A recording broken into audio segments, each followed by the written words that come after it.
बहुत इंटरेस्टिंग स्टोरियाँ हैं, बहुत ही इंटरेस्टिंग स्टोरियाँ हैं। खासतौर पे एक बुक रिव्यू है जो मैं आपके साथ शेयर करूंगी और आपको बहुत ही एंजॉय का मज़ा आने वाला है। तो आपने बिल्कुल please fashion your seat belts. बहुत इंटरेस्टिंग आज रेवलेशंस हैं कुछ जो हम आपके साथ करेंगे, तो आपको पता चलेगा कि मैं और माजिद भाई तो बेचारे मस्कीन बंदे हैं, हमने क्या तबाही मचानी है जो दुनिया में तबाही मचाई हुई है लोगों ने। ओहो हो क्या हो रहा है दुनिया में है। तो इसलिए राना जनाब साहब तोपों का रुख हमारी तरफ नहीं करो, ये खबरें सुनने के बाद उनकी तरफ करो जो डिजर्व करते हैं। हाँ जी, हाँ हैं जी, हम तो बड़े प्यारे बच्चे हैं मासूम से। वो तो वैसे भी शादीशुदा और कराची के हैं, वो तो वैसे भी बहुत ही मेरे से भी ज्यादा मासूम हैं, तो उन पे आपने ज्यादा तरस खाना है। ठीक है, अच्छा जी जनाब, अच्छा जनाब पहली तो खबर हमारी ये है कि जो ये है क्रॉस बॉर्डर गन वायलेंस की जो ये जो स्मगलिंग जो है उसके ऊपर जो है कहा गया है कि कनाडा और यूएसए के बीच में कुछ डील्स जो हैं वो हो रही हैं। तो इसके अंदर जो हैं हमारे मिनिस्टर जो हैं पब्लिक सेफ्टी मिनिस्टर मार्को मेंडिचिनो और जस्टिस मिनिस्टर डेविड लमैटी जो हैं वो थे और शामिल, और यूएसए की तरफ से होमलैंड सिक्योरिटी के थे सेक्रेटरी एलिजेंड्रो और मेयोर्कस और इसके अलावा जो इनके अटॉर्नी जनरल थे मैरिक गार्लैंड वो थे। तो ये अब इन्होंने आपस में इंट्रोडक्शंस जो कराई हैं और एक दूसरे से जो बात की है उसमें इन्होंने कहा कि जी ये जो क्रॉस बॉर्डर स्मगलिंग है, ह्यूमन स्मगलिंग है, और खास तौर पे जो ओपियोइड जो है बहुत ज्यादा आ जाती है वहां से, तो उसके ऊपर जो है एक्शन लेने की इनको जरूरत है। और इन्होंने कहा है कि अब हम बेटर कोऑर्डिनेट करेंगे और वो तमाम चीज़ें जो है हम फॉलो करेंगे ये देखने के लिए कि चीज़ें जो हैं वो ठीक से चल रही हैं कि नहीं चल रही हैं, क्योंकि आपको पता ही है कि क्रॉस बॉर्डर ये जो प्रॉब्लम्स दोनों कंट्रीज़ के बीच में चल रहे थे काफ़ी दिनों से, तो उसमें फिर उन्होंने कहा जी कि हमको जो ये Canada US cross border crime forum जो है वो हमको होल्ड करना चाहिए, और उसी सिलसिले की आज ये मुलाकातें भी थीं और उसी के अंदर ये सारा कुछ जो है बातचीत चल रही थी। अच्छा जी, ट्रूडो साहब जो हैं उन्होंने कहा है कि हम जो हैं ये जो कुछ भी स्ट्राइक्स वगैरह चल रही हैं, आपको पता ही है कि कनाडा की हिस्ट्री की सबसे बड़ी स्ट्राइक चल रही है यहाँ पे पब्लिक सर्वेंट्स की। Public servants alliance of Canada की 100,000 से ज़्यादा मेंबर्स जो हैं इसके अंदर वो हैं, और आपको पता ही है कि प्रेसिडेंट क्रिस एलवर्ट जो है उन्होंने ये PSAC नेशनल प्रेसिडेंट, इन्होंने कहा था कि ट्रूडो साहब को इसके अंदर इंडल्ज करना चाहिए। आपको पता ही है कि लड़ाई की तो और भी कुछ बातें हैं, लेकिन एक जो बात है ना जिसके के ऊपर लड़ाई हो रही है ज्यादातर वो ये है कि 9% गवर्नमेंट कहती है 3 इयर्स में हम आपके वेजेस बढ़ा सकते हैं PSAC के मेंबर्स की, लेकिन जो है यूनियन है वो कहती है कि नहीं 13.5% के करीब जो है बढ़ाया जाए, क्योंकि 2 साल से कॉन्ट्रैक्ट भी हमारा नहीं है और इसीलिए ये जो है। अच्छा, ट्रेजरी बोर्ड प्रेसिडेंट जो है मोना फोर्टियर, उन्होंने कहा जी अभी तक हम टेबल पे बैठे हुए हैं और हम बातचीत कर रहे हैं, लेकिन अब ये जो है काफ़ी लंबी हो गई है और इसके अंदर जो है आज ट्रूडो साहब न्यूयॉर्क सिटी में थे, वहाँ पे गए हुए हैं डिस्कशंस के लिए जो ट्रेड बढ़ाने के लिए। आपको पता ही हमने आपको बताया था अमेरिका के साथ, तो वहाँ पे एक क्वेश्चन किया एक जर्नलिस्ट ने ट्रूडो साहब से, उन्होंने कहा जी कि आप ये जो चल रही है आपके मुल्क में स्ट्राइक चल रही है उसके बारे में आप क्या कह रहे हैं। तो ट्रूडो साहब ने कहा हाँ ठीक है, मैं न्यूयॉर्क सिटी में बैठा हूँ लेकिन मैं इतना बेखबर नहीं हूँ, मुझे पता है कि वहाँ पे क्या चल रहा है, हमारे लोग बैठे हुए हैं और मेरी जो गवर्नमेंट है बहुत ज़्यादा डिज़ायरस है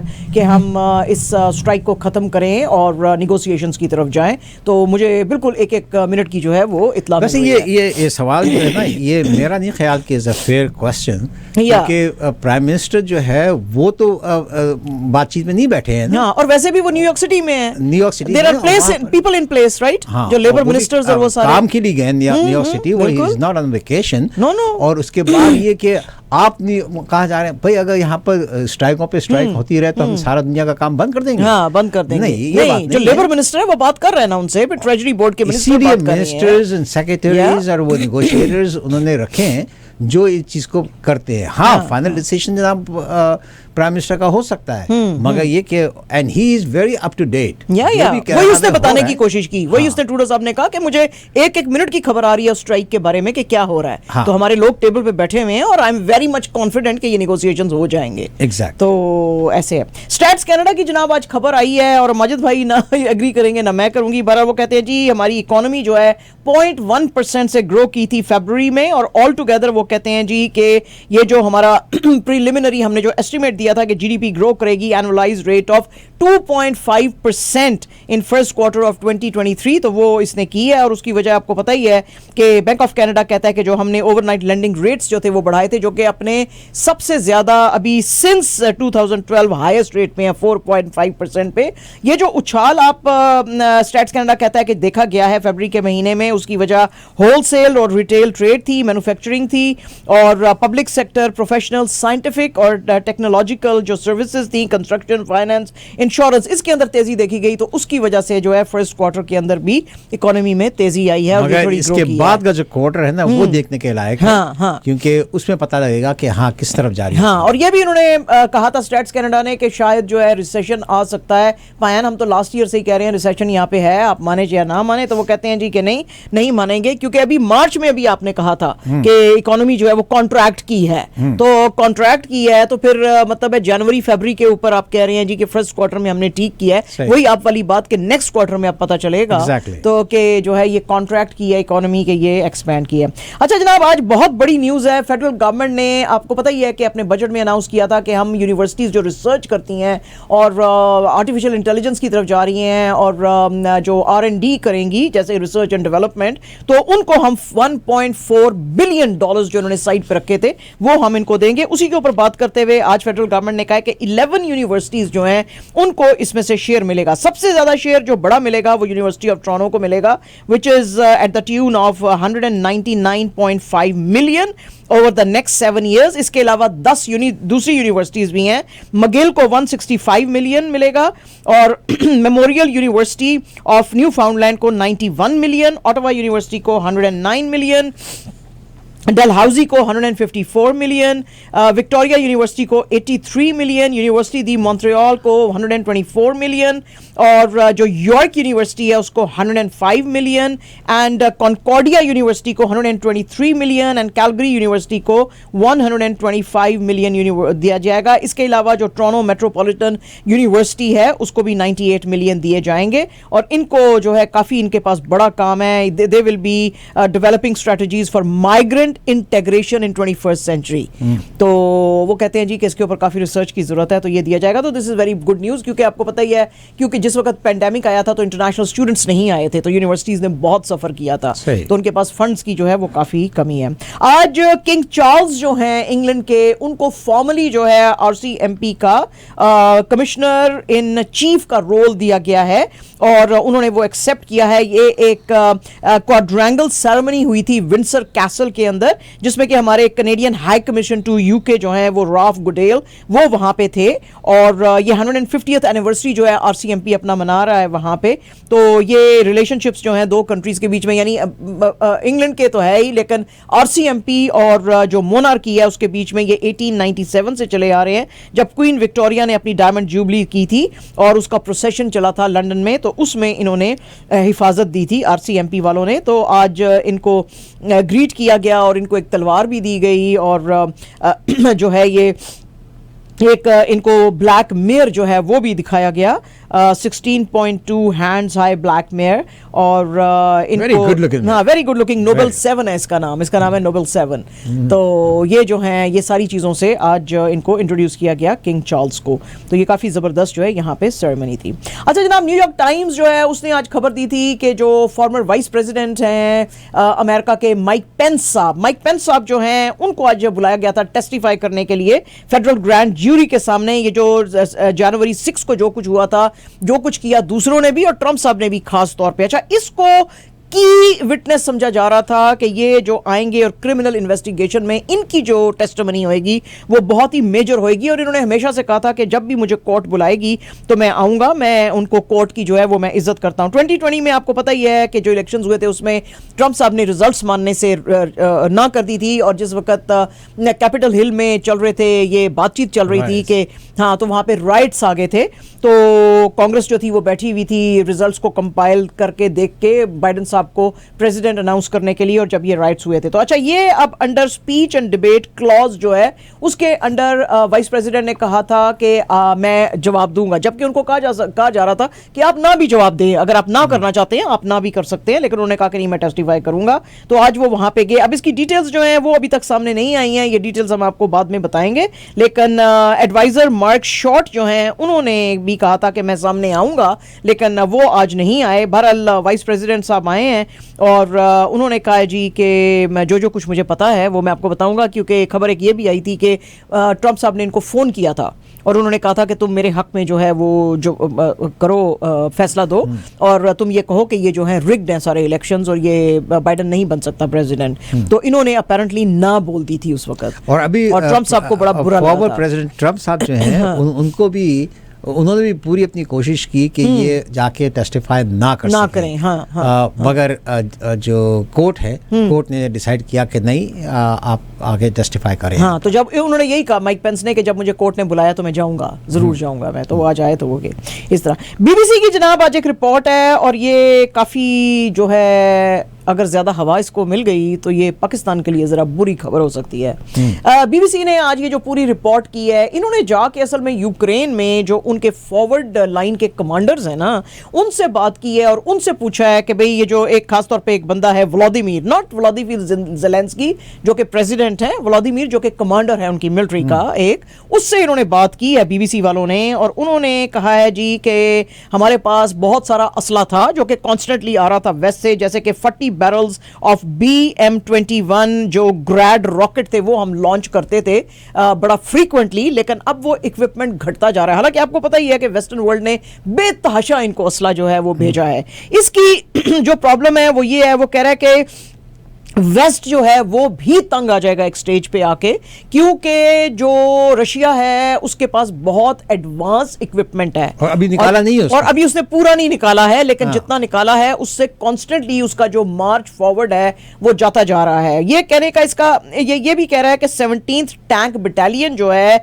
ये हमारी जो है हम हेल्प कर रहे थे, बाकी के भी जो यूरेनियन फोर्सेस थे, यूक्रेनियन फोर्सेस जो थे उनको हम हेल्प कर रहे थे, हम असला भेज रहे थे क्योंकि हमारे पास रिजर्व में बहुत कुछ था, लेकिन हौले जो है वो अब डिप्लीट होता जा रहा है। तो उसने आज अर्ज किया है इस बीबीसी के इंटरव्यू के थ्रू वेस्टर्न वर्ल्ड को कि आप प्लीज अपना जो है हमारे पास असला भेजते रहें, क्योंकि उसने कहा जी कि अभी तक भी जो हमारे पास सबसे अच्छा जो है वो वही है, रशियन मेड जो टैंक्स और असला है वही है हमारे पास जो बेस्ट है और जो कि काउंटर भी कर सकता है इनको। तो वो कहते हैं जी कि आप हमको जो है और एयरक्राफ्ट्स, ड्रोन्स, मिसाइल्स जो हैं चाहिए इस फाइट में आगे जाने के लिए। अच्छा, इसने एक जब ये इंटरव्यू दिया है तो इससे पूछा वहां पे बीबीसी के कॉरेस्पॉन्डेंट्स ने, उन्होंने कहा कि आपको बेसिकली असला वेस्टर्न वर्ल्ड से तो आ ही रहा है, लेकिन और भी कोई कंट्रीज आपको दे रही हैं जो कि आप, यानी वो तो बड़ा एक्सपेंसिव और स्पेशलाइज्ड असला है ना, वो तो आपने कोई मेजर ऑफेंसिव करना है तो आप यूज कर सकते हैं, जैसे कि डिफेंस सिस्टम जैसे आपको दिया गया, अब वो you can't use that on daily basis. तो डेली बेसिस पे जो आपको असला है किसी ने भेजा है आपको, तो उसने 3 कंट्रीज का नाम लिया। उसने कहा एक तो चेक रिपब्लिक है, एक रोमेनिया है और एक पाकिस्तान है। अच्छा, अब ये जो इंटरव्यू बीबीसी का आया है जिसमें कि व्लादिमीर साहब जो कमांडर है इनके, उन्होंने कहा है कि असला हमको चेक रिपब्लिक, रोमेनिया और पाकिस्तान से आया है। ये चीज अगर तो पार्ट ऑफ द इंटरव्यू, बहुत लॉन्ग इंटरव्यू है, उसमें अगर चलता रहा फिर तो ठीक है, लेकिन किसी की अगर उसमें नजर पड़ जाती है, मिसाल के तौर पे रशियन ऑफिशियल्स की, और वो जरा नेस्टी गेम प्ले करने की कोशिश करेंगे, तो पाकिस्तान की अभी जो रिसेंटली ही डील हुई है ऑयल की, वो अपना ऑयल पाकिस्तान को बंद कर सकते हैं। उसकी वजह यह है कि वो बहुत ही चीप ऐसे रेट हैं जो कि दुनिया में उन्होंने कभी किसी को नहीं दिए, और जो अरब ऑयल ये लेते हैं वो बेइंतहा एक्सपेंसिव है। तो ये पाकिस्तान के लिए थोड़ी सी खतरे की बात हो सकती है। वैसे तो अगर ये नॉर्मली लिया जाएगा इंटरव्यू फिर तो ठीक है, लेकिन अगर वो हकीकत मालूम करने की कोशिश तो करेंगे, रशिया फाइंड आउट करने की कोशिश करेगा कि पाकिस्तान क्या इक्विपमेंट दे रहा है, क्योंकि आपको पता है ना कि पाकिस्तान अबू धाबी में भी, दूसरी जगहों पे भी, कराची में भी अपनी वो आइडियाज एग्जीबिशन लगाता है, आइडियाज एग्जीबिशन में अपना सारा असला डिस्प्ले करता है, और उसको बेशुमार ऑर्डर्स भी आए थे दुनिया से। तो मतलब इतना थकेला भी नहीं है पाकिस्तान का जो है। नहीं, मगर उसमें बात ये निकलेगी ना कि अभी तक तो आप ये कह रहे हैं कि हम न्यूट्रल है, हम न्यूट्रल है। तो अगर आपने वाकई उनको असला दिया है तो देन इट मींस कि आप मेरे दुश्मन को असला फराम कर रहे हो, हमसे फेवर ले रहे हो और मेरे दुश्मन को आप असला दे रहे हो। एग्जैक्टली। लेकिन फॉरेन ऑफिस और प्राइम मिनिस्टर जो है इस वक्त उन्होंने कोई इस पे कमेंट अभी तक नहीं किया पाकिस्तान के।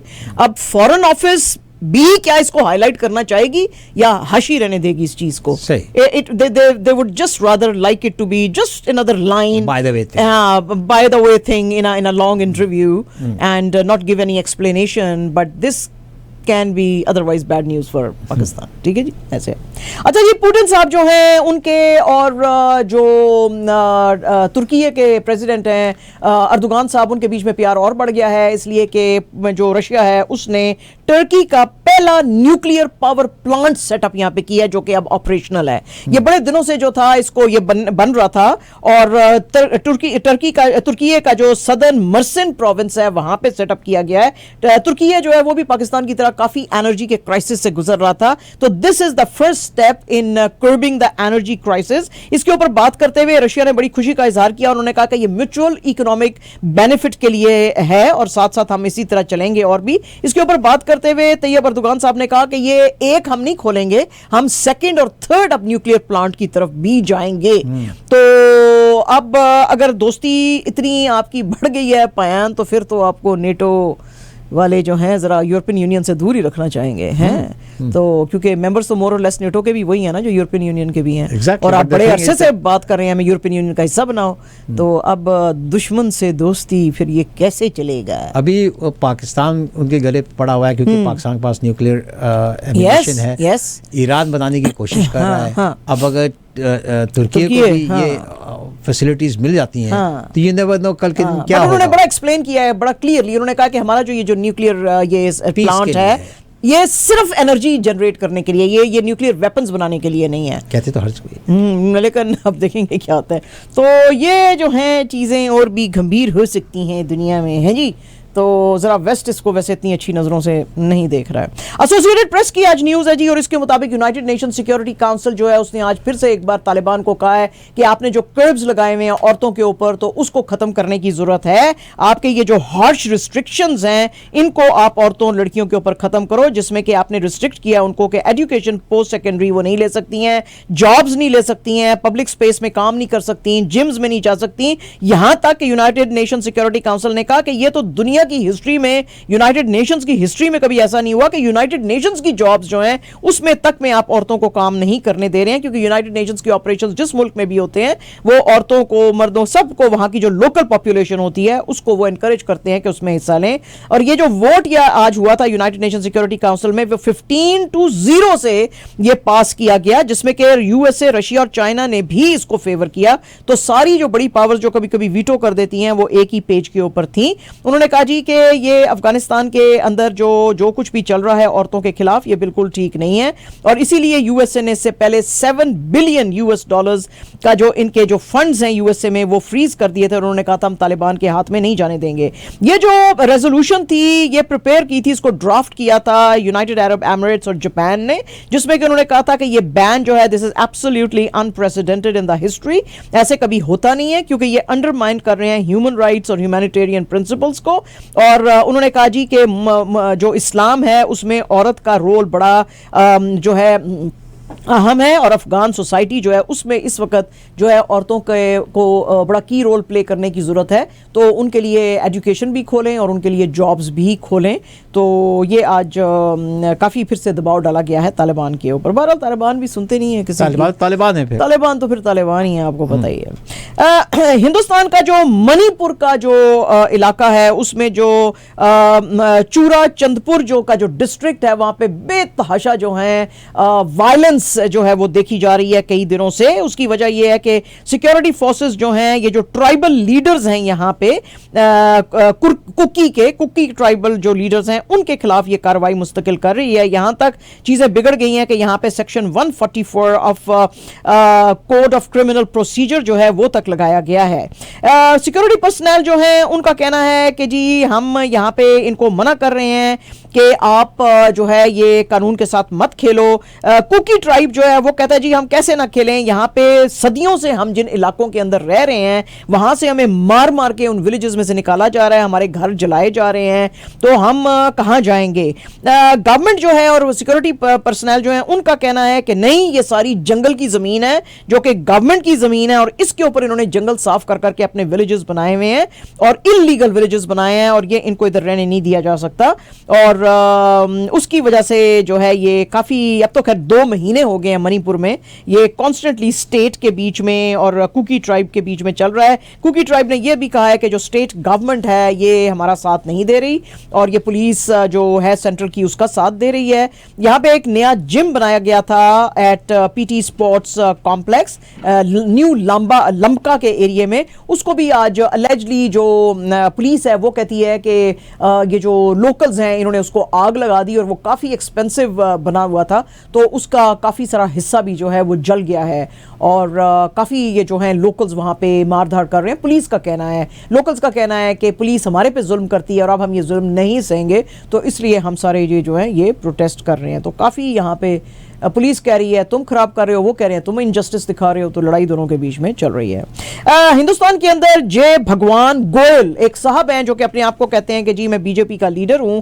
उन्होंने एक लोकल पंचायत जो है वो ऑर्गेनाइज की थी न्यू दिल्ली के अंदर और उन्होंने बहुत ही जो है कंट्रोवर्शियल किस्म के कमेंट्स फिर उसके अंदर दिए। उन्होंने कहा जी कि अगर मुसलमानों को रोका ना गया तो अगले 5 से 7 साल के अंदर हिंदुस्तान जो है वो एक मुस्लिम राष्ट्र बन जाएगा और ये हिंदू राष्ट्र नहीं रहेगा, इसीलिए मुसलमानों को इकोनॉमिकली बॉयकॉट करना जो है वो बहुत जरूरी है। और इस मौके के ऊपर ऐसा नहीं था कि जो बीजेपी के दूसरे ऑफिशियल्स थे वो नहीं थे, दिल्ली बीजेपी के जो ट्रेजरर थे राम अवतार गुप्ता और फॉर्मर यूनियन मिनिस्टर सत्यनारायण जेतिया और पुलिस और काफी सारे लोग जो थे यहाँ पे थे और उन्होंने इसकी जो है वो स्पीच को ना तो रोका ना तो इसको इंटरप्ट किया। और उसके बाद जब लोगों ने जाके शिकायत लगाई सुप्रीम कोर्ट में, तो नहीं सॉरी जाके पुलिस में, तो फिर पुलिस ने एक एफआईआर इसके खिलाफ काटी और इसको पकड़ा। लेकिन आपको पता होना चाहिए कि ये केस जब लास्ट मंथ सुप्रीम कोर्ट के सामने गया था, एफआईआर भी गई थी, चार्जशीट भी गई थी जो कि दिल्ली पुलिस ने लाई थी कि ये बहुत ज्यादा हेट मॉन्गरिंग कर रहे हैं और बहुत ज्यादा हेट स्पीच दे रहे हैं, जो है कंट्री के अंदर बहुत ज्यादा डिसहार्मनी पैदा कर रहे हैं। तो सुप्रीम कोर्ट ने कहा था हमको ऐसा कोई शायद नहीं मिला, तो इसको ये डिसमिस आप करें। तो मतलब ऐसा सोचा जा सकता है कि बीजेपी के काफी करीब हैं ये। तो कि ये जो हमारे OIC एंड डिफरेंट ममालिक जो है मुसलमान ममालिक, ये खबरें उन तक नहीं पहुंचती हैं? उन तक पहुंचती हैं और वो कंडेम भी करते हैं, but I mean do you think India cares? India doesn't care. India कहता है खली वली नहीं, मगर सारा फॉरेन जो उनके पास वो डॉलर्स आ रहे हैं वो तो उधर ही से आ रहे हैं, तो उनको कोई फर्क नहीं पड़ता। वो कहते हैं कि तो ये तो म्यूचुअली बेनिफिशियल वो है, तुम हमारे साथ ट्रेड करते हो, तुम्हें हमारे साथ ट्रेड करने में बड़ा फायदा है और हमें भी तुम्हारे साथ ऑयल खरीदता है ना वो इनसे, अरब कंट्रीज से इंडिया जो है, तो ऑयल वो जितने डॉलर्स मांगते हैं उसके ऊपर लेता है। देखिए ना अब ये दुनिया में सारा जो हो गया ना माजिद भाई, कमर्शियल इंटरेस्ट हो गया है। इंडिया उन कंट्रीज में से, कुछ उन कंट्रीज में से है जो आज भी असला महंगा तरीन कितना भी होए वो कैश पे खरीदता है दुनिया से। तो जितनी आर्म्स वाली कंपनीज हैं, जो मुल्क जो आर्म्स बनाते हैं वो उनसे खुश हैं। ऑयल वाली कंपनीज जो हैं, ऑयल वाले कंट्रीज जो हैं, उनसे जो वो रेट लगाते हैं $60, $90, $100, ईरान से भी, दूसरा ईरान से कुछ उन्होंने कंसेशन लिया था, मगर अरब कंट्रीज जो हैं उनसे, बाकियों से 60 to 70% ऑयल जो है वो सऊदी अरब प्रोवाइड देता है। तो अब अगर वो है, उसके अलावा फिर ये अपनी बहुत सारी वर्कफोर्स भेजते हैं उनके पास काम करने के लिए लो लेवल के ऊपर, यानी जो झाड़ू मारने वाले हैं और फैसिलिटीज मैनेजमेंट के लोग हैं, बाथरूम वगैरह जो साफ करते हैं, ये इस तरह के। फिर केरला से, जो इनका केरला है, उससे नर्सें जाती हैं बेतहाशा, जो कि कहा जाता है कि वन ऑफ द बेस्ट है, मुझे नहीं पता लेकिन वैसे ये लोग कहते हैं कि one of the best nurses जो हैं वो केरला की हैं, वो जाती हैं। तो अब ट्रेड का जो लेवल है ना इंडिया के साथ इन लोगों का, वो बहुत है। और दूसरी सबसे बड़ी बात ये है, जैसे अब ये कनाडा है ना, कनाडा भी बड़ी मोहब्बत दिखाता है हिंदुस्तान के साथ भी, बाकी मुल्कों के साथ भी। जीरो इन्वेस्टमेंट आ रही है इनके मुल्क में, है कोई आएगी कभी 10 साल में एक दफा आ जाएगी। इंडियन बिजनेसमैन जो है ना, उसकी एडवांटेजेस हैं उनको भी गल्फ उनके मुल्क से 2-2.5 घंटे अवे है, राइट।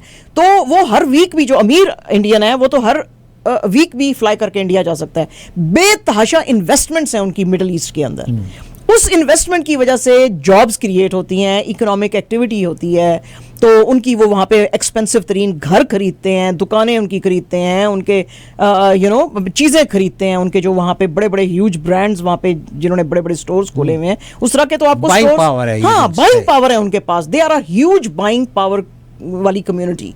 तो और वो तो कम्युनिटी हमने कनाडा में तो नहीं इंडियन देखी, लेकिन जो इंडियन कम्युनिटी मिडिल ईस्ट में रहती है दे आर वेरी फैशन सेवी, यानी कि बड़े बड़े ये लाले जो हैं उनकी जो बेगमात हैं सुपरमार्केट में मच्छी खरीदने भी निकलती हैं ना तो $5,000 का उसने पर्स वो जो है प्रोडा का ऐसे करके पकड़ा होता है। So you know they are that rich. तो इसलिए अरब कंट्रीज जो हैं वो अपनी ट्रेड नहीं खराब कर सकते इंडिया के साथ। ओआईसी ने एक दो दफा कहा था तो इंडिया ने उसका बहुत हार्श रिएक्शन आगे से जो किया था कि ओआईसी को उनके और इंडिया का ये जो एक्सटर्नल अफेयर्स मिनिस्ट्री थी उसका बड़ा क्लियर स्टेटमेंट था कि एक कंट्री की गलत डायरेक्शन की वजह से ओआईसी हमारे साथ लड़ाई करना चाहता है, और वो एक गलत कंट्री कौन सा था? पाकिस्तान। कि तुम उसके कहने पे ये हमारे खिलाफ सारा काम कर रहे हो। हम तो बड़े प्यार मोहब्बत में शांति में रहने वाले लोग हैं। वॉर्स जो थी, ये जो 4 वॉर्स भी हैं, ये पाकिस्तान ने की थी शुरू, हमने नहीं की थी। हम तो शांति में रहने वाले लोग हैं। तो वो ये नैरेटिव बिल्ड करते हैं वहां पे, और लोग फिर उनका नैरेटिव वो सुनते हैं, very strong and a very precise, बिल्कुल कोई नॉनसेंस नहीं है। वो अपनी फॉरेन पॉलिसी चलाते हैं, और ये दूसरी तरफ जो है वो अरब्स देखते हैं कि भीख मंगे हैं, 24 घंटे हमसे मांगने आ जाते हैं। एक तरफ एक कंट्री है बड़ी इज्जत से रह रहा है, हर चीज़ खरीदता है हमारे से जो हम रेट लगाते हैं, दूसरा मुल्क 24 घंटे बेगिंग बॉल लेके हमारे पास आ रहा है, तो इज्जत किसकी होगी फिर? सही, दैट्स द डिफरेंस एक्चुअली। ये अच्छा जी, कानपुर के अंदर जो है एफआईआर लॉन्च की गई है 1700 मुस्लिम्स के अगेंस्ट। उसकी वजह क्या है? उसकी वजह यह है कि अप्रैल 22 को जिस वक्त ईद थी तो मुसलमानों को अपेरेंटली पुलिस ने कहा कि आप सिर्फ ईद की नमाज जो है वो ईदगाह के अंदर और मस्जिदों के अंदर पढ़ सकते हैं, और अगर आपको मस्जिदों और ईदगाह के अंदर जगह ना मिली तो आप हमको बताना, हम आपको बताएंगे। अब इतने सारे लोग, कोई 1700-1800 लोग जो थे, वो कैसे पुलिस स्टेशनों में जाते और वो भी ईद के दिन? तो एक छोटी सी सड़क का हिस्सा उन्होंने थोड़ा सा लेके उसमें नमाज पढ़ी। उसके ऊपर जो है अब यहाँ पे कानपुर की जो पुलिस है उसने इनके ऊपर 1700 मुस्लिम्स जो हैं उनके खिलाफ एफआईआर दर्ज की है। वो कह रहे हैं जी कि ये जो सीसीटीवी की फुटेज है हम वो निकाल रहे हैं अब, और जो जो उसके अंदर बंदा आइडेंटिफाई होगा उसको जेल दी जाएगी, क्योंकि हम लॉ एंड ऑर्डर को किसी को अपने हाथ में लेने की इजाजत नहीं दे सकते हैं। ये किताब एक आई है माजिद भाई, और ये बड़ी जबरदस्त किताब एक आई है। इसको लिखा है, इसका नाम है किताब का रिटर्न ऑफ तालिबान, और इसको लिखा है हसन अब्बास साहब ने, जो कि इस वक्त करंटली सीनियर एडवाइजर हैं at Asia Society and professor at Near East South Asian strategic studies centre at US National Defence University के अंदर, और बहुत बड़े राइटर और विजनरी हैं। तो उनकी ये किताब जो आई है the return of Taliban Afghanistan after the Americans left, उसके ऊपर इन्होंने ये बताया है जी कि आपको तो ये लग रहा है कि तालिबान बड़ा बिच के जो है ये इंडिया को दावत दे रहा है और कह रहा है कि आओ हमारे साथ ट्रेड करो, लेकिन असल में जो तालिबान रूलर्स हैं इस वक्त अफगानिस्तान के, वो और पाकिस्तान मिलिट्री जो है वो बेइंतहा क्लोज है। तालिबान कोई भी मूव करने से पहले पाकिस्तान मिलिट्री की इजाजत भी लेते हैं और उनको बताते भी हैं कि हम हिंदुस्तान के साथ ताल्लुकात किस लेवल पे करने वाले हैं। तो ये तो एक और ही इनसाइट दे रही है ये किताब। इसमें वो कहते हैं हालांकि हिंदुस्तान में जिस वक्त अमेरिकन निकल के गए थे तो हिरात, कंधार, जलालाबाद और मज़ार शरीफ से इन्होंने अपने हाई कमीशन जो थे हिंदुस्तान ने बंद कर दिए थे। उसका इन तालिबान ने बड़ा बुरा भी मनाया था, लेकिन फिर से जो ट्रेड और इन्वेस्टमेंट वहां पे मोदी जी के जमाने में हुई है, तो आप ये ना समझें कि वहां पे अचानक से हिंदुस्तान पहुंच गया था और उन्होंने इतने सारे जो है अपने हाई कमीशन खोल लिए और इतनी इन्वेस्टमेंट कर ली। एक एक चीज तालिबान जो थी वो बता रही थी पाकिस्तान मिलिट्री को। हाँ, वो कहते हैं कि इनके बीच में जो ब्रोमांस था वो सिर्फ अशरफ गनी साहब के जमाने में चल रहा था, क्योंकि अशरफ गनी साहब हिंदुस्तान के बहुत करीब थे और वो ज्यादातर इनको पसंद नहीं करते थे। वो कहते हैं जी ये जो रिपोर्ट है इसके अंदर, इस बुक में उन्होंने बहुत सारे अननेम्ड पाकिस्तानी जनरल्स का जिक्र करते हुए कहा है कि पाकिस्तान आर्मी को फुली पता है कि हिंदुस्तान कैसे अनस हक्कानी जो कि छोटे भाई हैं सिराजुद्दीन हक्कानी के, उनके साथ राब्ते में है। और ये मुलाकातें इनकी कहां पे होती हैं? इरानियन जो रेवोल्यूशनरी गार्ड कॉर्प्स हैं उनके थ्रू इनके साथ मुलाकातें भी होती हैं। और यानी कि ईरान के थ्रू जो है बहुत सारी इंडिया जो है गेम खेलना चाह रहा है वहां पे अफगानिस्तान के अंदर। और वो कहते हैं जी कि ये बहुत सारे इनके जो इंडियन ऑफिशियल्स हैं जो कि आप बार बार, हालांकि क्योंकि ये बहुत बड़ा एक जो पॉइंट है आई ओपनर हो सकता है, क्योंकि अमेरिका जो है कॉन्स्टेंटली कह रहा है पाकिस्तान को कि हक्कानी नेटवर्क को डिसमेंटल करें, ये बहुत खतरनाक है, ये बहुत बुरा है। अब अमेरिका की भी ये ब्लैक लिस्ट के ऊपर हक्कानी नेटवर्क, ये बुक ये बताती है, ये रिवील करती है कि इंडियन जो गवर्नमेंट के ऑफिशियल्स हैं allegedly they are constantly in touch with the members of the Haqqani network. वो कॉन्स्टेंटली उनके साथ मिल रहे हैं और ये वो फैक्शन है तालिबान का जिसको कि अब पाकिस्तान भी पसंद नहीं करता है, जो बहुत सारे टेररिस्ट अटैक्स के अंदर जो है वो शामिल है और पाकिस्तान की इंटेलिजेंस जो है इनको अब बड़ा बुरा बनाती है। और उन्होंने ये भी इसमें बुक में लिखा हुआ है कि ये शेर मोहम्मद अब्बास सतंगज़ई जो है, जिसने कि ये सारी ये दोहा के अंदर जो टॉक्स करवाई थी तालिबान की और इन सारों की, तो वो कहते हैं जी कि वो इस वक्त करंटली डेप्यूटी फॉरेन मिनिस्टर है और उसका जो है टिल्ट खास तौर पे बड़ा जो है वो इंडिया की तरफ है, क्योंकि वैसे तो वो पाकिस्तान को कहता है कि नहीं नहीं हम दोनों भाई भाई हैं, मैं तुम्हारा से ज्यादा प्यार है, लेकिन पाकिस्तान की इंटेलिजेंस ज्यादा उसके ऊपर एतबार इसलिए नहीं करती है क्योंकि ये इंडियन मिलिट्री एकेडमी से ट्रेनिंग लेकर आया हुआ है।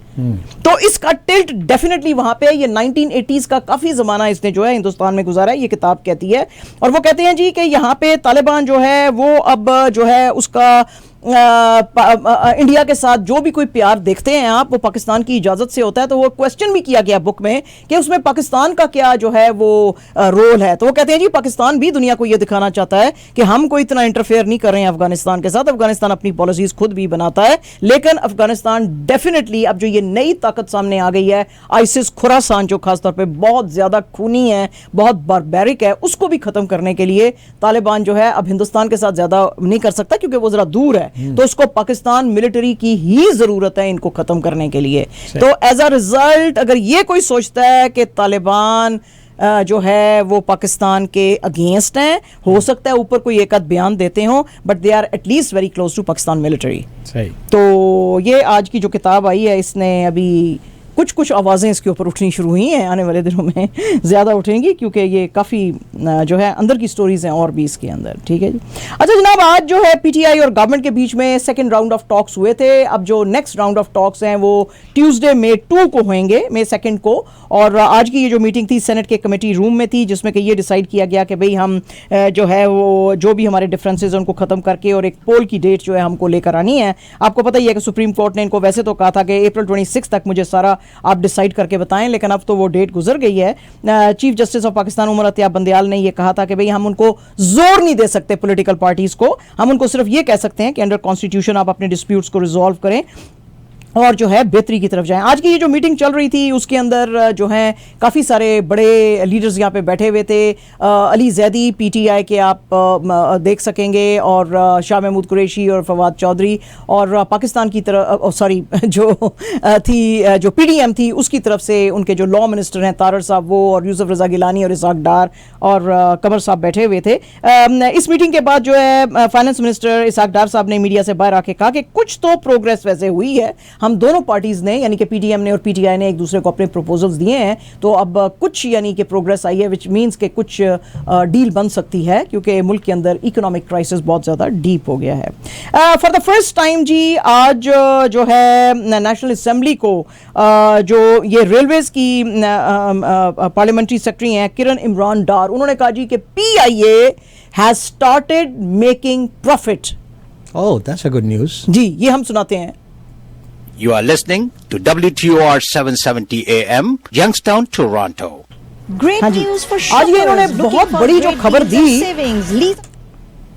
हाँ जी, आज जो इन्होंने ये बहुत बड़ी खबर दी उसमें उन्होंने कहा जी कि पीआईए जो कि एक लॉस मेकिंग अदारा था, 60 मिलियन रुपीस का अब इसने प्रॉफिट दिखाया है, and the year is which is the year is 2021 which was Imran Khan's time, right. अच्छा, इसमें एक इन्होंने बड़ी फनी बात की जिसपे कि अब काफी मीम्स भी बन रही हैं, अगर आप ट्विटर देखेंगे, कि चूंकि पेंडेमिक था तो इसलिए पीआईए ने अच्छा किया। बाजी पेंडेमिक में तो ट्रेवल सारी बंद थी, एग्जैक्टली।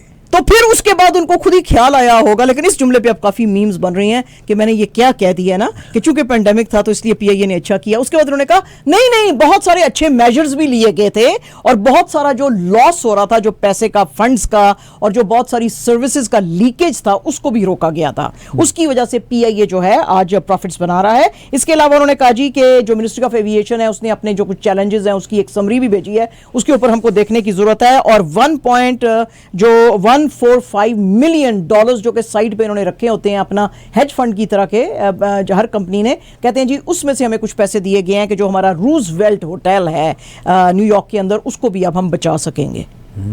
तो देखो जरा, तो अभी तक सेल नहीं किया उन्होंने। नहीं किया अभी तक सेल नहीं हुआ। हालांकि कहा जा रहा था कि तुर्की के एक बिजनेसमैन ने उसको लिया, तो वो कहते हैं जी हम उसको कर सकेंगे, प्रिजर्व कर सकेंगे।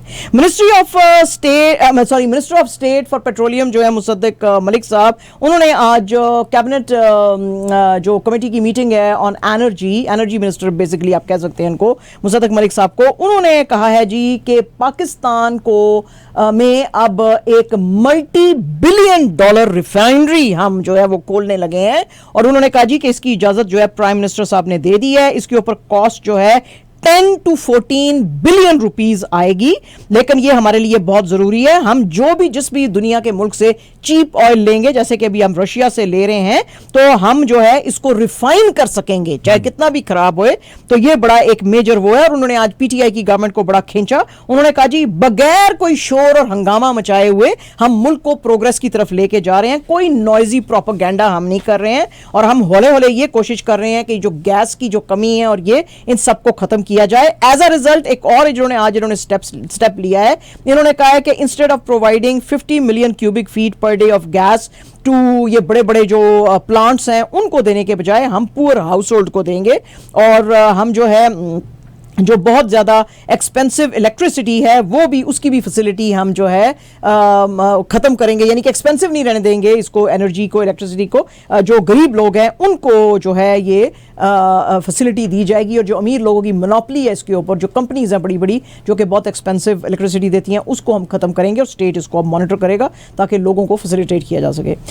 ISPR ने आज कहा है जी कि ये जो जनरल कमर बाजवा के ये जो कमेंट्स आए हुए हैं पिछले दिनों से कि जी हम अपने मुल्क को डिफेंड नहीं कर सकते इंडिया के अगेंस्ट, उसको बिल्कुल आउट ऑफ कॉन्टेक्स्ट लिया गया है। आपको पता ही है कि हामिद मीर साहब का और नसीम जहरा का एक टीवी का शो आया था जिसमें कि उन्होंने कहा जी 20 से 25 जर्नलिस्ट थे। हालांकि मुईद पीरज़ादा कहते हैं कि 20 से 25 नहीं से 3 से 30 से 35 थे। तो बहरहाल जी दोनों ही कह रहे हैं कि जी, तो उसमें कुछ रेवलेशंस की गई थी, तो जिसके ऊपर आज इमरान खान साहब ने भी कहा कि रेवलेशंस इससे ज़्यादा मुझे भी पता है लेकिन नेशनल इंटरेस्ट में नहीं है कि वो मैं बताऊं।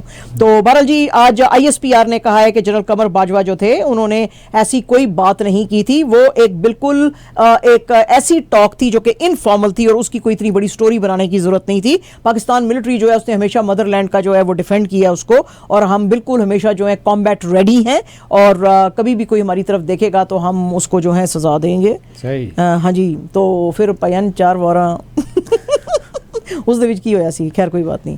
तो उन्होंने कहा जी कि ये इसको ज़्यादा आउट ऑफ आप प्रोपोर्शन ना ब्लो करें, ऐसा उन्होंने कुछ नहीं कहा कि हम वर्दी नहीं हैं to defend our motherland, we absolutely are worthy of defending. Fatima Bhutto जो हैं जी, आपको पता ही है जुल्फ़िकार अली भुट्टो की ग्रैंड डॉटर हैं, उनका जो बेटा था वो मुर्तज़ा उसकी बेटी हैं और बड़ी राइटर हैं। तो आज इन्होंने शादी की, तो इनका जो भाई है उस भाई का नाम भी जुल्फ़िकार अली भुट्टो है। माशाल्लाह, हाँ जी हाँ, प्रादा नावी जुल्फ़िकार अली भुट्टो है। तो उसने आज अपने ट्विटर अकाउंट पे कहा है कि ये बड़ा ही इंटीमेट किस्म का, बिल्कुल फैमिली का जो था हमारा ये छोटा सा निकाह की सेरेमनी थी जिसमें मेरी बहन जो है फातिमा भुट्टो ने ग्राहम के साथ शादी की है, यानी किसी गोरा है कोई उसके साथ शादी की है।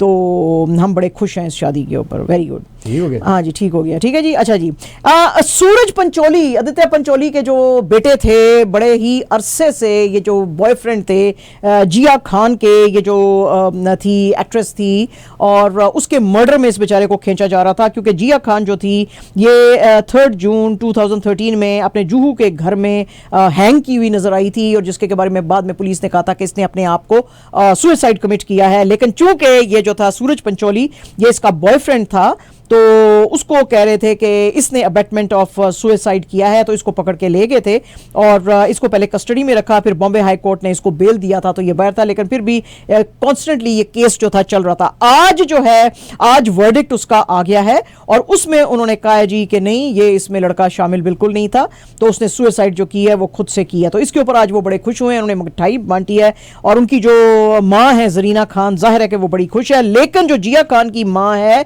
राबिया खान, वो बिल्कुल खुश नहीं है। वो कहती है फिर मेरी बेटी मरी कैसे, वो बिल्कुल सुसाइड नहीं कर सकती थी, वो इतनी अच्छी, इतनी खुश थी, तो उसको ये मर्डर है, ये नहीं है, ये कोई सुसाइड वगैरह नहीं है, ये किसी ने इसको मर्डर किया है, कैसे किया है ये मैं पता करना चाहूंगी। जरीना वहाब जो कि इनकी सूरज की जो माँ है, वो कहती है जी सच जो है वो सामने आ गया है, लेकिन अगर वो जो है वो जिया की माँ सच मानने को तैयार नहीं है, ये उसके ऊपर है, क्योंकि उसने कहा कि मैं ये फाइट करती रहूंगी और हायर कोर्ट्स में जाऊंगी, तो वो बेशक जा सकती है हायर कोर्ट्स में।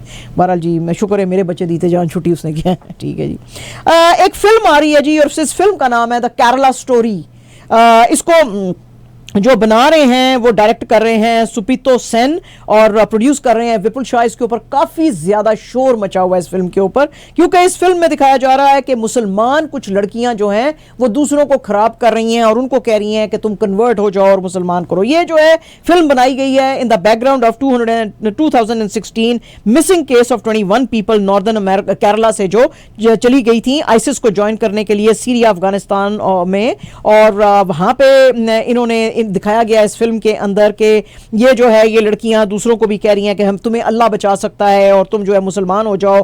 तो बहुत सारी बच्चियां जो हैं इसके अंदर कन्वर्ट हो गई थी। अपोजिशन लीडर जो वीडी सती सन है और कांग्रेस के भी और कुछ लीडर्स हैं कांग्रेस केरला के, उन्होंने कहा है केरला गवर्नमेंट को कि इस फिल्म को बिल्कुल ना दिखाया जाए, क्योंकि इसमें दिखाया जा रहा है कि 32,000 विमेन जो थी कन्वर्ट की थी या कि उन्होंने आइसिस को ज्वाइन किया था, तो ये एक तो कम्युनिटी को डिफेम करेंगी, ऊपर से केरला जैसी स्टेट को डिफेम करेंगी, क्योंकि केरला उन जगहों में से है hub and cradle of secularism and democratic values है।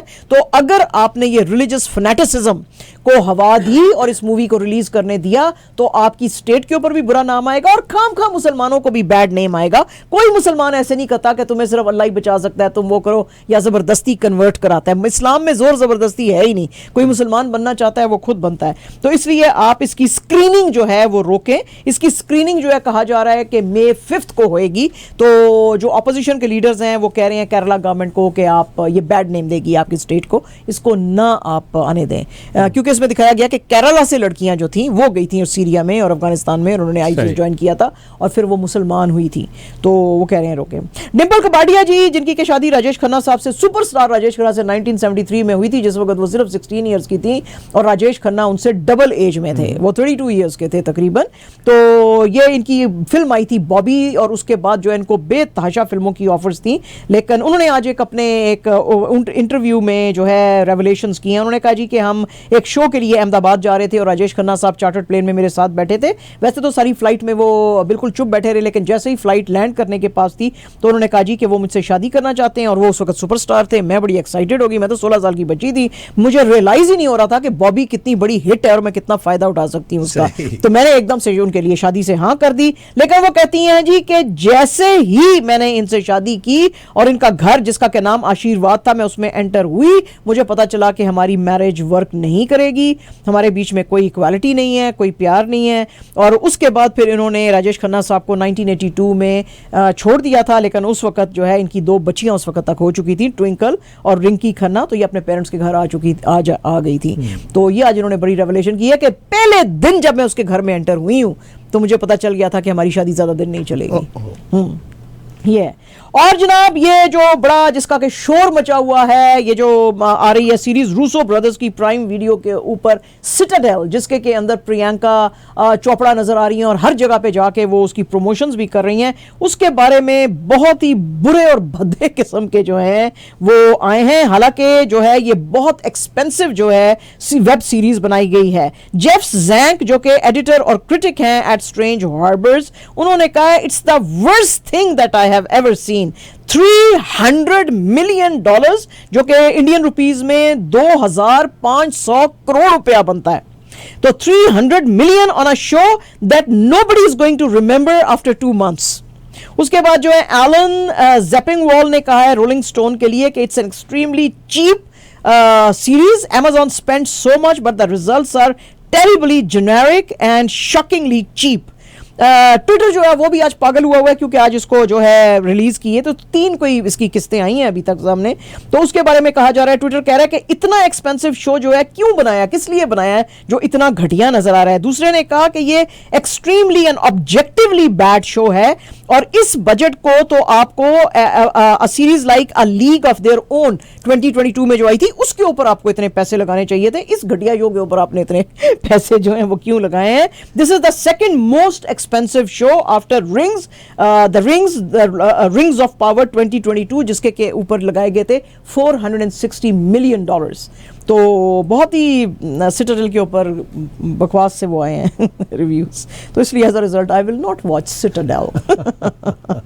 और मजिद भाई आपकी लीफों के साथ क्या हुआ है 5th गेम में, क्या हुआ है बताएं जरा बताएं लीफों के साथ क्या हुआ है। मैं तो बस ऐसी अच्छा चलो ठीक है कोई नहीं, बेस्ट ऑफ 7 है ना, बेस्ट ऑफ 7 है तो भरल जी इनकी बात ही नहीं करनी है। हाँ 3-1 से आगे चल रहे थे, आपसे बात 3-1 से आगे चल रहे थे, अब 3-2 से हालांकि इनके पास चांस था ये एक और जीत जाते तो ये जीत जाते, लेकिन कोई बात नहीं है। अभी जो टेम्पा बे लाइटनिंग ने स्पेशली आपके साथ तो मैंने इस टॉपिक पे बात ही नहीं की। चलो कोई नहीं, अब गेम 6 जो है वो पड़ेगी ना, 4-2 से आगे चल रहे हैं तो 3-2 से आगे चल रहे हैं, तो अब लीव्स जो हैं वो जीतने की अगर कोशिश करेंगे तो फिर अच्छी हो जाएगी। अच्छा जनाब हमारे जो नसीम शाह है, हमारा जो मुन्ना है, उसने रिकॉर्ड पे रिकॉर्ड वो बना रहा है। आपको पता ही है अभी जो फर्स्ट ओडी आया था जिसमें कि उसने 2 for 29 यानी कि 2 विकेट्स फॉर 29 रन्स लिए थे न्यूजीलैंड के अगेंस्ट रावलपिंडी क्रिकेट ग्राउंड में, तो ये इसने जो है अब रिकॉर्ड तोड़ा है। फर्स्ट 6 ओडीआई मैचेस में इसने जो है 20 विकेट्स ली हैं। इसके पहले ये जो रिकॉर्ड था ये न्यूजीलैंड के मैट हेनरी के पास था, उसने 19 विकेट्स ली थी 6 मैचेस में।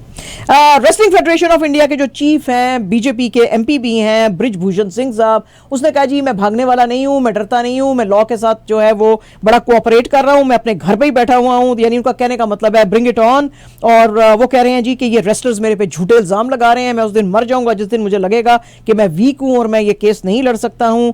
और जो क्योंकि सुप्रीम कोर्ट ने डायरेक्ट किया है दिल्ली पुलिस को कि एक आप FIR रजिस्टर करें इनके खिलाफ, तो क्योंकि जो विमेन रेसलर्स हैं वो कह रही हैं कि इन्होंने सेक्सुअली असॉल्ट इनको एलिजली किया था, तो ये कह रहे हैं जी कि मैं डरने वाला नहीं हूं, मेरा फेथ है सुप्रीम कोर्ट पे भी और पुलिस पे भी। लेकिन दूसरी तरफ जो प्रोटेस्टिंग रेसलर्स हैं वो कह रहे हैं कि जो FIR लिखी गई है ये हमारी फर्स्ट विक्ट्री है, क्योंकि पहले तो FIR ही नहीं लिख रहे थे क्योंकि ये बीजेपी के MP थे, तो उन्होंने कहा जी ये हमारी है। और वो कहते हैं जी हम दिन रात जंतर मंतर पे बैठे रहेंगे उस वक्त तक हम सारे रेसलर्स जो है खासतौर पे फीमेल के साथ मेल रेसलर्स भी बैठे हुए हैं, क्योंकि वो कह रहे हैं स्पोर्ट्स में ये चीजें नहीं होनी चाहिए, तो वो कहते हैं हम उस वक्त तक सारे जंतर मंतर पे बैठे रहेंगे जिस वक्त तक ये जो हैं भाई साहब इनके खिलाफ आप कोई एक्शन, ब्रिजभूषण साहब जो हैं इनके खिलाफ आप एक्शन नहीं लेंगे। एंड एब्सोल्युटली जनाब आवर लास्ट न्यूज, लेजेंड इसको बोलते हैं माजिद भाई, लेजेंड पेले हैं जी।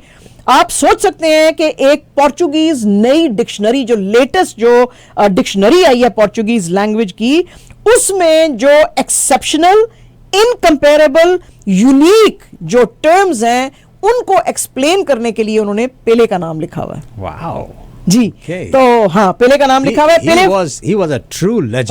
हो हम बच्चे थे माजिद भाई जब हम इसकी गेम देखते थे, we were so inspired by legend. तो ये जो पेले फाउंडेशन थी ये बहुत अरसे से कह रही थी कि भाई पेले का नाम जो है वो यूनिक लिस्ट में डिक्शनरी में होना चाहिए, तो उन्होंने एक पिटीशन ऑनलाइन डाली थी जिसके के अंदर 125,000 सिग्नेचर्स आए थे।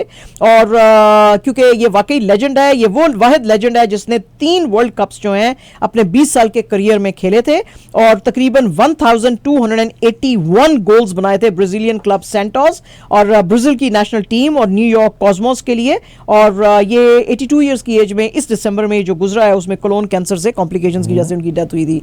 तो जनाब डिक्शनरी में अगर आपको यूनिक देखना है पोर्चुगीज डिक्शनरी में तो आपको पेले का नाम नजर आएगा। There you go. वाओ, ये थी न्यूज़ें आपकी, ये थी जी न्यूज़ें। और सुनिए